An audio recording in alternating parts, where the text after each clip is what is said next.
Japanese কোম্পানিগুলো জানিয়েছে যে তারা আগামী 5 বছরে বাংলাদেশ থেকে 1 লক্ষ লোক নিতে চায়, এবং সেটার জন্য জাপান জানিয়েছে যে তারা আমাদেরকে 92 বিলিয়ন ইয়েন, যেটা সমমূল্য হচ্ছে $641 মিলিয়ন দিবে। 4 দিনের জাপান সফর শেষে বাংলাদেশে পৌঁছেছেন।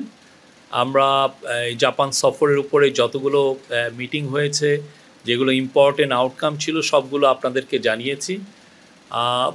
আমরা এই সফরটি ছিল খুবই সফল, এবং বাংলাদেশ জাপানের মধ্যে যেই সম্পর্ক, এটা আমরা মনে করি যে এই সফরের পরে একটা নতুন উচ্চতায় উঠবে।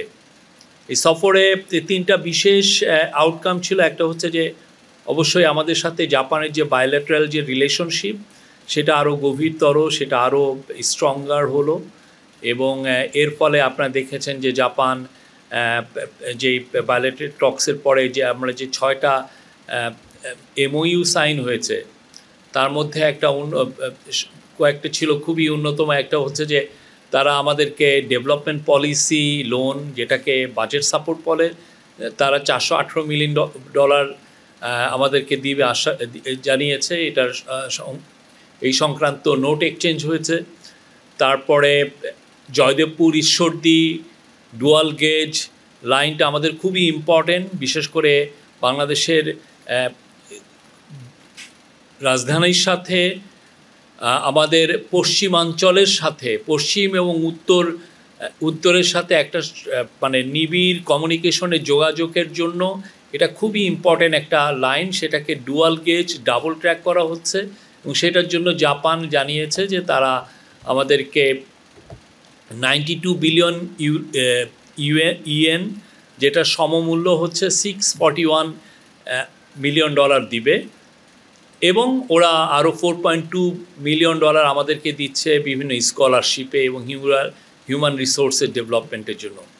তো এবং জাপানিজ প্রাইম মিনিস্টার শিগেরু ইশিবার সাথে খুবই সৌহার্দ্যপূর্ণ একটা মিটিং হয়েছে, এবং আমরা যে ধরনের আশ্বাসগুলো চাচ্ছিলাম, ওনারা প্রত্যেকটাই আমাদের সাথে বলেছেন যে এই ইন্টারিম গভর্নমেন্টের সাথে তারা থাকবেন, এবং বাংলাদেশ ইন্টারিম গভর্নমেন্ট যে এই মিডি নিয়ে, মানে Maheshkhali Matarbari integrated development initiative, এটা নিয়ে যে একটা মাস্টার প্ল্যান করতে যাচ্ছেন, সেখানে তারা সর্বাত্মক সহযোগিতার আশ্বাস দিয়েছেন। তো এটা আপনারা জানেন, এটার এই মিডি প্রজেক্টে আনুমানিক এখন পর্যন্ত প্রাক্কলন করা হয়েছে যে $29 বিলিয়ন লাগবে। তো $29 বিলিয়ন আমরা মনে করছি যে একটা বড় অংশ, মানে বড় সাপোর্ট আমরা জাপান থেকে পাবো, এবং জাপান বলেছে যে তারা ইন্টারিম গভর্নমেন্টের সাথে আছে, এবং ইন্টারিম গভর্নমেন্ট এই ইনিশিয়েটিভগুলোই তারা সবসময় থাকবে। আরও 2টা মেজর এই ট্যুরের মেজর দিক ছিল, হলো একটা হচ্ছে ইনভেস্টমেন্ট, জাপানিজ ইনভেস্টমেন্টকে অ্যাট্রাক্ট করা।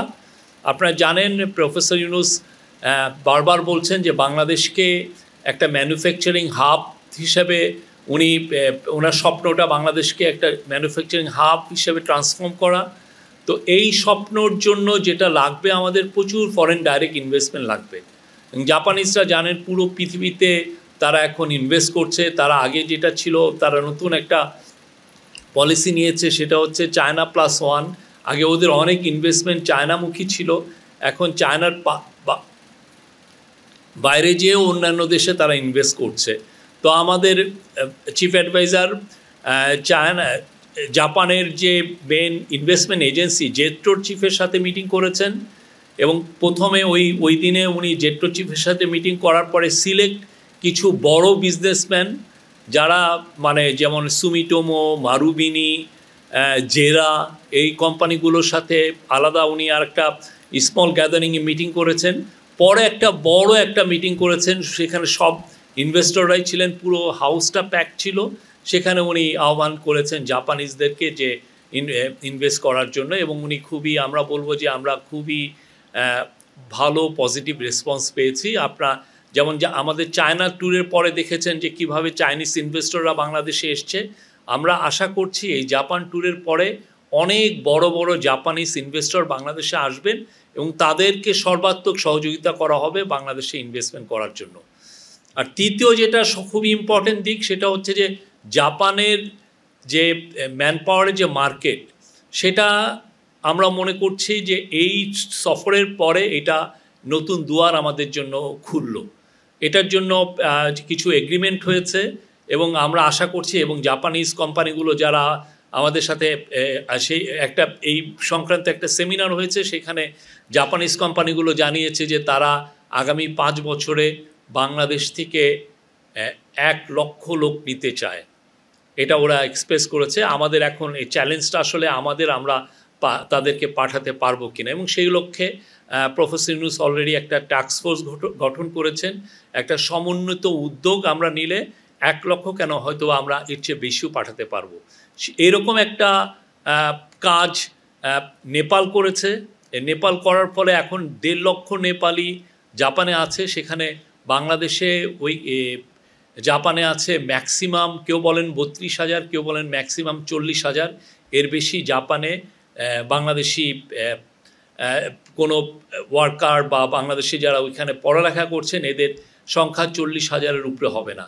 অলরেডি আমাদের কিছু কাজ করার কারণে এই বছরের প্রথম সেমিস্টারে 3,000 বাংলাদেশি গিয়েছেন জাপানে পড়ালেখা করতে। এটা রেকর্ড নাম্বার, এবং এটার মূল কারণ ছিল যে তারা আগে যারা 3,000 বাংলাদেশি গিয়েছেন জাপানের ল্যাঙ্গুয়েজ ট্রেনিংয়ের জন্য, এবং এই ল্যাঙ্গুয়েজ ট্রেনিংয়ে আগে যেটা হতো যে কিছু ব্যাংকিং সমস্যা হতো এবং এটার কিছু ভিসাগত জটিলতা হতো, সেগুলোকে আমরা রিজলভ করেছি, এবং রিজলভ করার কারণে এই রেকর্ড পরিমাণ 1 সেমিস্টারে 3,000 বাংলাদেশি গিয়েছেন সেখানে পড়তে।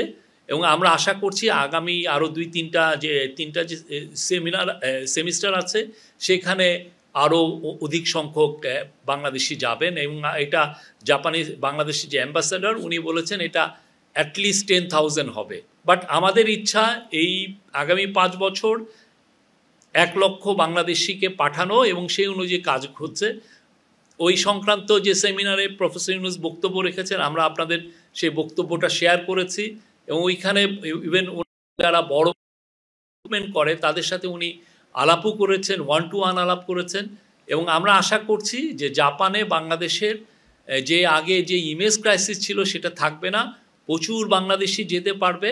এবং সত্যিকার অর্থে আমরা এমন সময় জাপানে এটা নিয়ে মুভ করছি যে এই সময় জাপানে যেগুলো ট্র্যাডিশনাল সোর্স থেকে জাপান তাদের শ্রমিকদেরকে নিতেন, সেই জায়গার থেকে জাপানে লোক কম যাচ্ছে। যেমন ইন্দোনেশিয়ার ইকোনমি বুম হওয়ার কারণে ওদের ইন্দোনেশিয়ার থেকে কম লোক যাচ্ছেন জাপানে। সিমিলারলি ভিয়েতনামেরও একই অবস্থা। আর মায়ানমার থেকেও অনেকে যেতেন, কিন্তু মায়ানমারে এখন আপনারা জানেন একটা যুদ্ধাবস্থা, সেই জন্য যেতে পারছেন না। তো আমরা মনে করছি এটা বাংলাদেশের জন্য পারফেক্ট টাইম, এবং আগামীতে আমরা মনে করি যে প্রচুর সংখ্যক বাংলাদেশি যাবেন। এটা একটা বাংলাদেশের ইম্পর্টেন্ট ম্যান পাওয়ার ডেস্টিনেশন হবে।